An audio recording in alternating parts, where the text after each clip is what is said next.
Jadi memang saya tidak ngasih tahu ke orang tua sebelum saya masuk Islam, karena kalau tahu pasti nggak dibolehin tuh gitu. Jadi akhirnya saya telepon nih sama mak gitu. Kan di rumah cuma ada satu handphone ya. Aku masih Islam gitu. Apa? Gitu.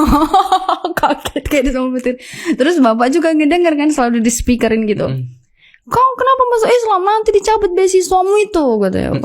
Tapi secara ini tuh tidak masalah ya. Masalah, saya dikeluarkan dari kartu keluarga sampai sekarang. Sampai keluarga. Iya.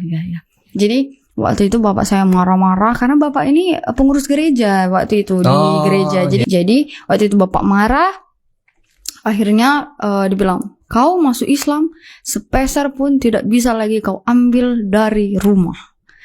Cari juga bapakmu, mamamu katanya, semuanya putus hubungan. Terus aku bilang lah, ya udah putus aja. Tapi mau sampai kapanpun, kalau diiris nih tanganku sama tangan bapak, darah kita itu sama gitu. Nggak ada yang bisa menggantikan darah itu. Mbak Anita ngomong seperti itu. Jadi bapak makin marah gitu, pakai bahasa Batak kan yang artinya matilah kau katanya. Terus aku bilang enggak mati aku, sampai sekarang masih hidup begitu. Tapi seteguh itu Mbak Anita menjawab kepada orang tua. Iya, karena memang kita dari dulu memang sudah dididiknya itu keras mas. Jadi ya dari SD sampai SMA tuh juara 1 terus selalu.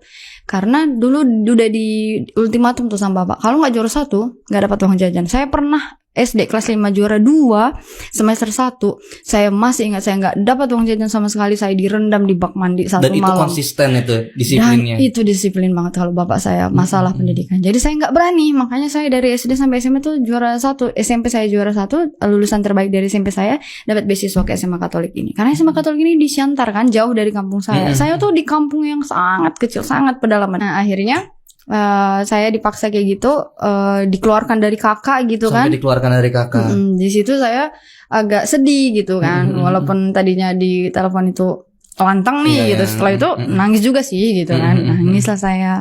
Terus ya udah pas semester 1 tuh masih yang singkat cerita saya menjalani hari udah biasa-biasa aja gitu.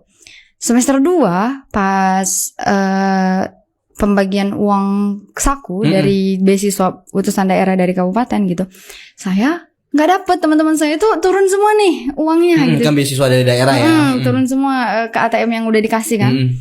Saya kok enggak gitu. Di sini udah mulai duk nih.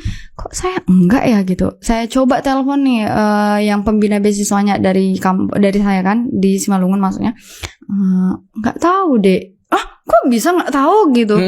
Akhirnya di situ saya mulailah khawatir. Tapi masih tetap lanjut kuliah gitu sampai semester 2. Udah dari rumah nggak ada kan, beasiswa diputus gitu. Apa nih harus bisa. Akhirnya di situ waktu itu di IPB kita tuh ada jual donat gitu. Jadi kita bawa donat nih, kita jual ke kelas pagi-pagi untuk anak-anak yang baru datang kuliah baik sarapan gitu. Nah, lu jualan di situ? Aku jualan. Jam 4 pagi saya antri donat.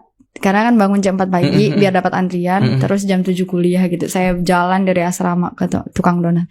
Saya jualan di situ. Dulu untungnya cuma 500 rupiah satu biji. Jadi kalau donat saya habis 20, ya untungnya berapa tuh? Cuman 10.000.